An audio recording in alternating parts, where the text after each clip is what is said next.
بسم الله الرحمن الرحيم الحمد لله رب العالمين والصلاة والسلام على أشرف الأنبياء والمرسلين. Mes chers frères et sœurs, comme vous le savez toutes et tous, il y a des jours avec et il y a des jours sans. Vous l'avez compris dans la première partie du sermon du vendredi concernant en langue arabe, eh bien on a ici parlé quelque part de ce qu'on appelle at-tafa'ul, c'est-à-dire le fait d'être optimiste, l'optimisme.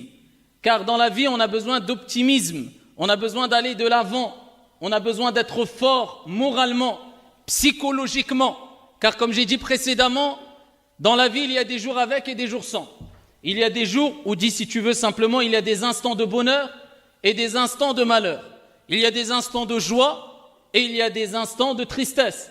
Il y a des instants où on se sent bien, épanoui, et il y a des instants où on se sent déprimé, ravagé par les soucis et les tristesses. C'est la vie. Allah tabaraka wa ta'ala dit dans le Saint-Coran وَتِلْكَ الْأَيَّامُ نُدَاوِلُهَا بَيْنَ النَّاسِ. Et Allah Jalla wa Ala nous rappelle qu'il y a un jour avec et un jour sans. Et ainsi nous faisons alterner les jours, donc c'est-à-dire bons ou mauvais, parmi les gens. Donc il y aura des instants ou des jours ou des mois avec et des jours ou des instants ou des mois sans. Avec du bonheur et sans bonheur. Avec de la tristesse, sans tristesse.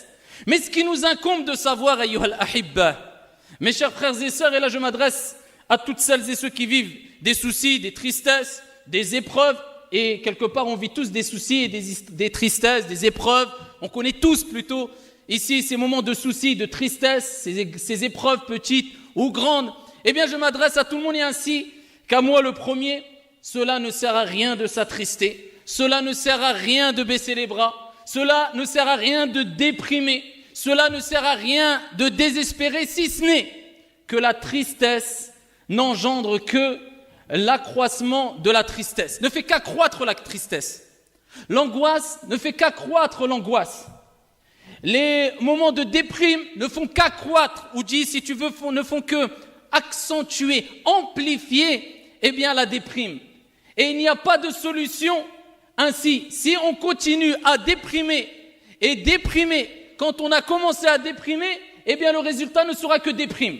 Si on continue à s'attrister, quand on a commencé à être triste, sans se reprendre en main, sans raisonner, sans être fort moralement, eh bien le résultat ne sera que tristesse.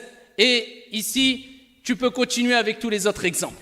C'est pour ça, Hibbati Fillah, ça n'a jamais été une solution pour la personne touchée de dépression que de lui dire, eh bien, continue à déprimer.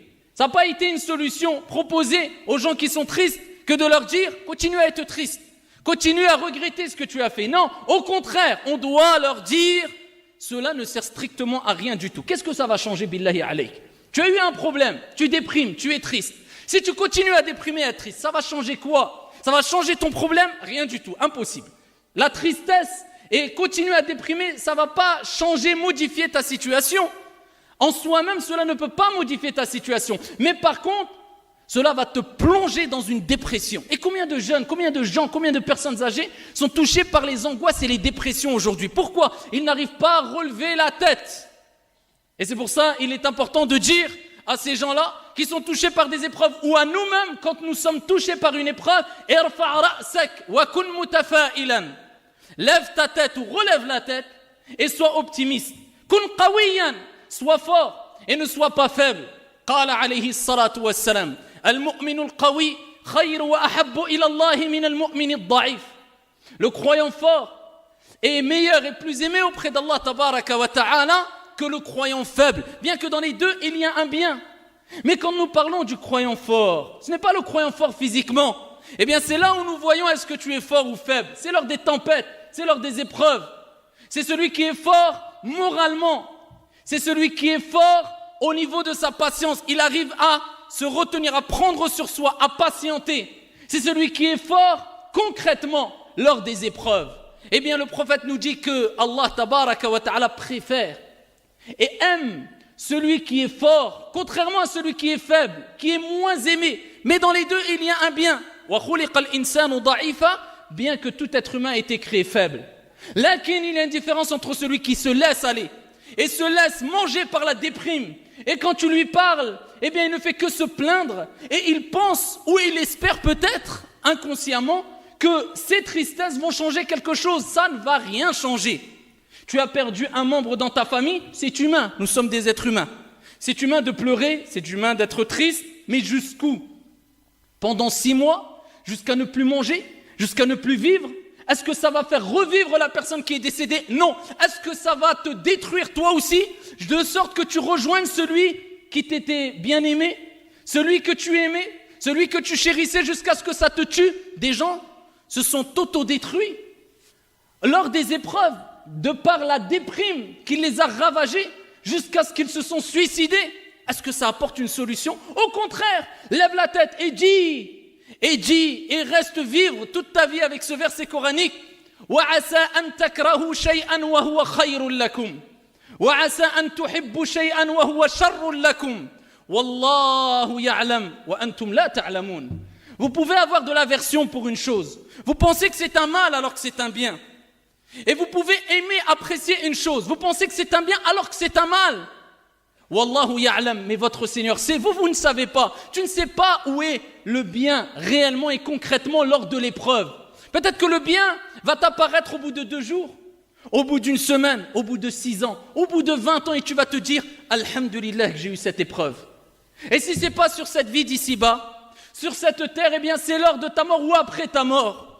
Quand on te servira sur un plat, de façon métaphorique, eh bien la récompense que tu auras accumulée à travers ta patience.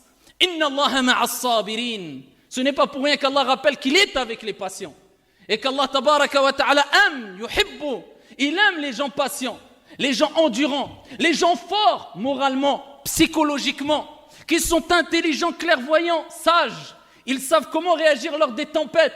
Et contrairement aux autres personnes qui se laissent aller, se laissent détruire, et ils détruisent tout sur leur passage. Parce que quand ils croisent leur époux, ou quand ils croisent leur épouse, ou quand ils croisent leurs enfants, ou bien des amis, eh bien le fait de dégager cette amertume, cette tristesse, cette angoisse, eh bien il emporte tout le monde avec lui. Alors que le prophète alayhi salatu wassalam, comme disait as-sahaba radiyallahu anhum wa ardahum, nous n'avons pas vu quelqu'un de plus souriant que le prophète Mohammed alayhi salatu wassalam. C'est une preuve que le prophète restait optimiste, que le prophète alayhi salatu wassalam avait un moral en béton, alors qu'on sait toutes et tous que le prophète est parmi les personnes qui ont été le plus éprouvées sur la surface de la terre. Mais avec cela, pas de paradoxe. Le prophète alayhi salatu wassalam était le plus souriant des hommes. C'était qu'il arrivait à allier les épreuves avec l'optimisme. Et ici, ayyuhal ahibba, c'est ce qui est demandé aux croyants. Peu importe ce qui t'arrive, mets en application le hadith du prophète alayhi afdalus salati wa askat taslim. Lorsqu'il dit انظروا إلى من هو أسفل منكم ولا تنظروا إلى من هو فوقكم, concernant les épreuves, concernant les choses de la vie d'ici-bas, concernant les biens matériels, etc. Regardez ceux qui sont en dessous de vous et ne regardez pas ceux qui sont au-dessus. Ceci est plus à même à vous pousser à être reconnaissant vis-à-vis des biens de Dieu sur vous. Eh bien, tes épreuves, comparées à ceux qui ont des plus grosses épreuves, et à la plupart des êtres humains sur la surface de la terre, regarde, allume la télé, regarde les infos, et regarde ce qui se passe partout dans le monde. Regarde les catastrophes, regarde le nombre d'opprimés, regarde le nombre de pauvres, regarde le nombre de personnes qui n'ont même pas de l'eau à boire, et ils ne savent même pas c'est quoi manger à leur faim. Avec cela, si tu ne te remets pas en question et tu ne dis pas Alhamdulillahi ala kulli hal, c'est que tu as une déficience dans ta relation avec ton Seigneur et quant à la reconnaissance vis-à-vis des biens de Dieu sur toi. Ni plus, ni moins. C'est pour ça qu'il faut aller de l'avant, ayyuhal ahibba, et on a tout pour aller de l'avant. Et plus tu as du confort, et plus tu as des bienfaits, c'est-à-dire que plus Dieu t'a comblé de bienfaits, et plus tu n'as pas d'excuses. Moins tu as d'excuses. Et plus tu te dois d'être optimiste, et continuer à aller de l'avant. Et le musulman, dans tous les cas, il doit réagir comme ça, reconnaissant. Vivre avec cette reconnaissance, avec ce remerciement vis-à-vis de son Seigneur tabaraka wa ta'ala. Rapporté par l'imam Muslim, le prophète alayhi salatu wassalam a dit Ajaban li amri al-mu'min. Qu'est étonnant la situation de qui? Du croyant qui a concrétisé, qui a compris qu'est-ce que c'était vraiment la foi en Dieu. Qu'est étonnant la situation du croyant. Tout ce qui lui arrive est un bien pour lui. Le croyant, tout ce qui lui arrive doit être un bien pour lui. Et le prophète alayhi salatu wassalam, avec peu de paroles, eh bien, il nous donne des informations riches en sens et en moralité et en leçons. Il dit lorsqu'il lui arrive un mal, ou bien il commence par lorsqu'il lui arrive un bien, shakar, il est reconnaissant. Il remercie son Seigneur Tabaraka wa Ta'ala. Et cela est un bien pour lui. Et lorsqu'il lui arrive un mal, eh bien, il patiente. Il patiente lors de l'épreuve. Et cela est un bien pour lui. Et le prophète dit cela est spécifique qu'aux croyants. Cela n'est spécifique qu'aux croyants. Donc, abshir, réjouis-toi. Si tu fais partie de ces gens-là, qui quand il leur arrive un mal, ils patientent, sache que c'est un bien pour toi. Et quand il leur arrive un bien, ils sont reconnaissants vis-à-vis de Dieu, celui qui leur a octroyé ce bien, cela est un bien pour toi et et ici, retiens ces paroles, cela est spécifique, n'est spécifique qu'aux croyants. Celui qui a bien compris quelle doit être sa relation avec son Seigneur, Tabaraka wa Ta'ala, pas celui qui se plaint de jour comme de nuit, ou qui se laisse aller, ou qui se laisse ravager, et il est triste, et il ne mange plus, et tu lui dis, qu'est-ce que tu as? Mais tu n'as pas vu ce qui m'arrive, je ne sais pas ce que j'ai, qu'est-ce que tu as? Faut le bousculer. Moralement, psychologiquement, tu n'as rien par rapport à la plupart des gens sur la surface de la terre. Tu as quoi? Qu'est-ce qu'il t'est arrivé? Allah Tabaraka wa Ta'ala nous dit, comme il a dit au prophète alayhi salatu wa salam, de dire, Qul, dis, لن يصيبنا إلا ما كتب الله لنا هو مولانا وعلى الله فليتوكل المؤمنون. Allah Tabaraka wa Ta'ala dit au prophète et à nous-mêmes, on se doit de le dire. قل لن يصيبنا, rien ne peut nous atteindre. Vis avec ça dans ta tête. Rien ne peut nous atteindre si ce n'est ce que Dieu, Allah Tabaraka wa Ta'ala, a prescrit pour toi. Rien. Allah Tabaraka wa Ta'ala, avant même que tu naisses, Kama ja'a fi sahih, 50 000 ans avant qu'il crée les cieux et la terre, eh bien, il avait tout écrit. Qu'aujourd'hui, je serai là, dans cette journée-là, en train de vous dire les paroles que je suis en train de vous dire. Dieu a tout écrit concernant ce qui va se passer dans les cieux et la terre, les animaux, les habitants, les croyants, les non-croyants, etc. Donc, rien ne peut t'atteindre si ce n'est que ce que Dieu a prescrit pour toi. Ensuite, Allah, il dit, Huwa maulana. Tu dois dire cela. C'est notre protecteur. Subhanah. Huwa maulana. Wa ala Allahi falyatawakkali. Et c'est en Allah, Azza wa Jal, que doivent placer les croyants leur confiance. Wa man yatawakkal ala Allah fahuwa hasbuh. Et celui qui place sa confiance en Allah, Azza wa Jal, Allah lui suffit amplement. Donc, remonte la pente, te laisse pas aller, et si tu as la réponse à cela, laisse-toi aller. Prouve-moi ou donne-moi une preuve, un élément, un argument qui pourrait me pousser à croire, à penser que se renfermer sur soi-même, c'est une solution. Que le fait de continuer à déprimer, c'est une solution. Ou c'est une guérison. Ou c'est un remède. Ou continuer à se lamenter ou à regretter sur ce qu'on a fait de façon indéfinie, c'est une solution. Ou c'est un remède. Si la réponse est oui, si tu as un argument, continue. Sinon, et la réponse est claire, c'est non, eh bien arrête. Monte la pente, va de l'avant, sois optimiste, comme était le prophète alayhi salatu wassalam. Patient et optimiste. Et quand on dit patient, ça ne veut pas dire on reste figé. Ça y est, je patiente, j'ai le mon sébat, je bouge plus. Mais je patiente. Abadan. Le prophète alayhi salatu wassalam, il a patienté, il a été persécuté, il a été opprimé. Avec cela, il a été patient tout au long de sa vie. Est-ce que ça veut dire que le prophète est resté dans un endroit où il n'a pas bougé? La patience, c'est quoi? C'est de patienter en étant reconnaissant vis-à-vis d'Allah Tabaraka wa Ta'ala tout en œuvrant. Ça, c'est la patience. Ma patienter, ne plus bouger, c'est pas la patience qui est demandée. La patience, c'est de continuer à aller de l'avant. La preuve. Le prophète, quand il était persécuté, il a patienté.